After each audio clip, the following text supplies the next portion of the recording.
Welcome to the Traffic Hackers Podcast, the crossroads of lead generation expertise and business growth savvy. Here we explore the expansive landscape of demand generation, guided by your hosts, Brent Stone and Glen Martin. So get your laptop out and your cell phone ready. It's time to enter the world of the Traffic Hackers. Hey, welcome back to the Traffic Hackers. We are Brent and Glen, and we are going to have some fun today. This is part 2 in a very important lead generation discussion around basically just delivering real value and having a good reputation. And it's one of the fastest ways you can like kill your business if you don't practice these things. We just to catch you up on the episode, if you didn't listen to the last episode. Well, first off, I'm sorry, Glen, how are you doing today? I'm just so excited. I'm going to get right into this. Hey, what's up, guys? I am doing awesome. Great to be back and super excited to continue this conversation about real value. We're going to have a lot of fun today. It's gonna be fun because if we're really going to deliver value on our own, and we got to give you some tangible ways that you can actually like look at this in your business and think about your business. Sometimes reflecting on content like this, this episode, the last episode, helps people with getting their business to the next level. And so one of the things we talked about is like real value. So many people today are selling things based off of like fake value, and you made a reference to, selling something for $50,000 when it's really only valued, like you're only delivering like maybe $3,000 worth of value versus, or you could sell something for $50,000 and deliver $100,000 worth of value. Obviously the second is where you want to be. 100%. And so that's where I think a lot of people miss the mark.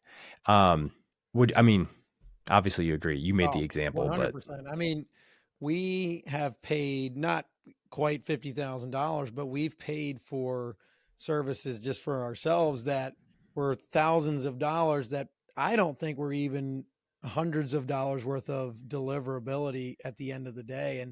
And that was when we were obviously starting Funnel Force and looking at our, overall company. And it was a really good lesson for us really soon in the beginning of our company. It's like, wow, you know what? There's some real terrible offers out here, and it takes a lot of vetting. And I mean, dude, I think that's why business owners are so frustrated sometimes when people don't take them serious. You've got Brent over here, and you're, the most ethical person in the history of the world, and your value is actually real value. And then you've got, Daryl, and his value is just complete garbage. And Daryl is better at sales. And now you can't figure out why no one takes you seriously. And Daryl's over here shystering people, and you're just like, what is going on? That's why we're having this conversation, because you got to be able to stick that out, and your business reputation will stand the test of time, even if it takes you longer to get started. Yeah, it's so true. I mean, here's the thing. If you got a good reputation, then you can have long-term business. Most people, like post-COVID era, it's like they see Instagram and hundreds of people being like, oh, you can start a business online, and you should. And you should. But before you do it, you really need to understand why you're doing it. If your number one goal is just to make money, you're not going to stay in business long. You have to find something that you believe in first. Like what are you doing that you can believe in and understand first? And then, yeah, you should need to have a goal of making a lot of money. Sure. Because if you make a lot of money and you reinvest into your company and it's scalable, and you can deliver not only a service to a couple of people, you can deliver a service that impacts the world if you're successful. But that unfortunately, we've run into people, they don't have that thought process. And so anyway, so today, here's what I want to talk about today is why businesses don't do this. So I'm just going to call it out right away. And before I do, Glen, I don't know if you want to weigh in here on your opinion on why businesses don't do this. I've got a couple of notes written down, but basically I have strong opinions on this, but I would love to get your feedback on this. Do you have any feedback on, why you believe businesses don't do this? I think they think it takes too much time, and the ultimate reason, I believe, is they're lazy, and they care only about themselves. They're lazy and they're selfish, and that's my two overarching reasons. So dive into yours, because I could obviously unpack those a little bit more. So, well, here's the thing. I think you're exactly right, especially post 2020. I mean, I don't know what happened, but it just seems like work ethic. Like we have a business, another business, like outside of what Glenn and I have. I say we, my wife and I, and trying to get people to show up to interviews for like real jobs. Like it's wild.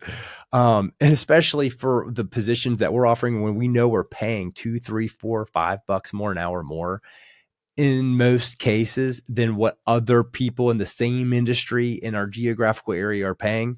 It is wild. Anyway, so yeah, that's just my side. So yes, I agree 110% with what you just said. Now, here's some of the notes that I wrote down here, and I'm going to go through this quickly so we can have some opposite thought process here on how to actually build value and reputation and whatnot. So why businesses don't want to put in the time to do this? Because money. It's adding overhead to their business. So when you automatically get shystered, the first thing you got to understand is that business owner wants to make a profit, and they should want to make a profit. That's okay that they want to make a profit, but they should also deliver value at least equal to plus, some margin of 20, 30% more than what you paid. So you actually get benefit from you investing your operating capital into that service. But the person selling you the stuff, they've got to make money. But if they're gouging you and they can't deliver on the value, that's where the problem is. That's the problem. So, and I'm not saying that you don't give them adequate time to fulfill that value, because maybe I've seen people that have a really good offer in a sense to where they'll charge a whole lot up front and they'll work with you until they basically deliver back like twice what you paid or something like that. Like I've seen guarantees like that. You know what? If people hold to that I think that that's a good offer, because if they're not only wanting you to get the money that you invested out of it, but times two, then they've given you something. Now, if it's like 5 years down the road, that's not really a good offer because of inflation. And if they can't return that capital back to you sooner for you to redeploy that capital into something else, that's not good. But that's a whole nother discussion. So here's the other thing. Businesses, it takes away, typically, unless they're like in software, which is a whole nother conversation, but it takes away from their ability to have high volume of output. So if people are selling like consultative services and they're charging, $500 an hour, well, it's not like they have 30 hours in a day and 9 days in a week. So they have to be able to like deliver what they sell. If they've got to be on site, well, they can't be in two businesses at the exact same time. So there's limitations there. Now you sell software and you can keep increasing the value of your software with, updates and live help and tech support and different things. Like there's different things you can do to increase value there. But I mean, if people are going and just buying your software, I mean, you can sell 1 million subscriptions today. And then what you should do is you take that profit and reinvest it into things that are going to raise the value. So you elevate your customer experience and you have this upward cycle, because then they get happy and they go tell other people. And then you have 2 million people buy subscriptions the next month. And that's just, in my mind, that's just common sense. Do you have any feedback on that, Glenn? Do you have any feedback for people on, what other reasons why business, or if you want to unpack the reasons why you gave initially? Well, I'm going to go with like online businesses and I think where a lot of people get this whole value stack, this whole value ladder, it initially came, I believe, Russell Brunson really made it popular, of like the value ladder. And the reason I say people are lazy and they're selfish is they didn't take time to understand why the value that he places on something was 10 times what he charged. And it was due to actually what he was going to deliver was actually worth 10 times what they were getting. And instead of them really taking each thing and saying, well, if you charge $97, how was that worth, 970 or 9,700? What's the difference? Why would have you originally priced it at that? And studying it. See, this is the lazy aspect. People look at it and they're like, well, if you could charge that, oh, okay, cool. I want to sell coffee cup. Oh man. Yeah. $10. Sure. Value of that coffee mug over your lifetime, $10,000. Cool. I'm just going to put that on there just because. And so it creates this fake value ladder where people just don't take time to think and they don't take time to study their specific market and say, all right, so if I want to charge this price, what's actually in the market? What is, if I take market value and I do market research, what are actually people charging for this? And what can I, and doing their studying and putting the work in, and they show up and they know, like they know that they know that they know that what they're charging is way more value than what they're actually asking as a ticket price. See, that's a business owner that understands. And someone's like, well, how did you, I've got this question on sales calls. So how did you build the value into that?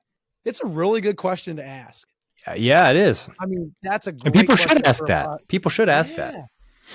And I was like, man, this is actually when I was closing for somebody else. When I got that first question, I was like, kind of caught me off guard because I didn't know, because I was just being the closer. I didn't know why they put the value in. And I was like, well, here's why I believe. And I went down through it and I said, but I can ask and I can get you an answer of why they put this there. Cause they knew I wasn't the business owner. I was just the front end guy. And it's a great question to ask because they're asking, if you're doing X, Y, and Z, how do you know if your time is worth $10,000 over the next 6 months? How did you figure that, by the way? Right. Well, I just feel like I'm that valuable. Well, sure.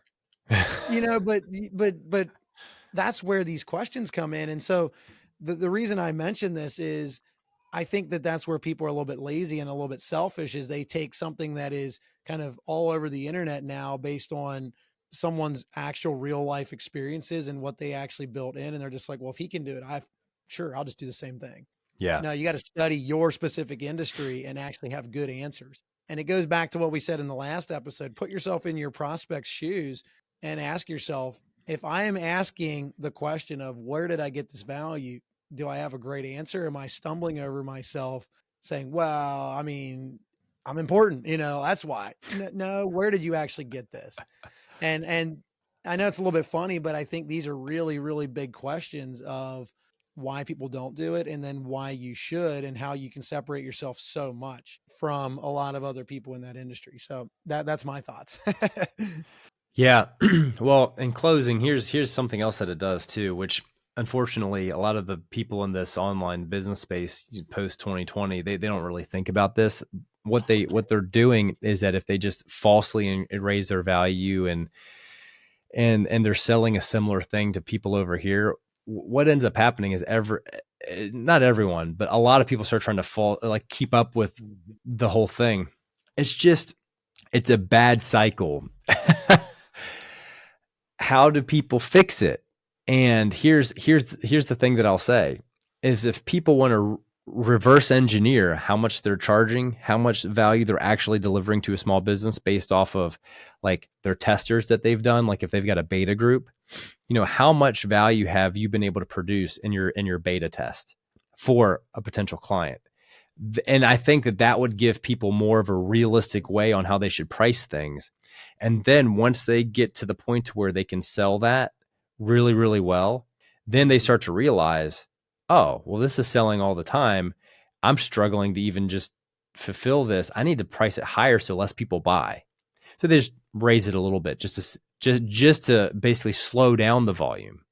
So they raise the price a little bit, but then people keep on buying. Well, they're like, wow, okay, well then the market's higher for this service and they've got the testimonials to back it up. So now they can actually keep raising it. And then that's when you see a realistic cycle. Like if that person has the purchasing still happening as they continue to raise that price, they have something there. But when you start off and you're just like, hey, we think it's worth this, like you said, it's just, don't do that. So if you want to generate a lot of leads, initially you got to give people something that's like an unbelievable value. And unfortunately, in the beginning, if you don't have testimonials and you don't have the beta group to base stuff off of, you're going to have to go and figure out like what's a realistic value. A lot of people get started offering stuff for free. Like I'm in a couple of different groups on Facebook for, people in our industry, and there's people in there being like, hey, I'm just getting started. I'm going to basically help 10 people for free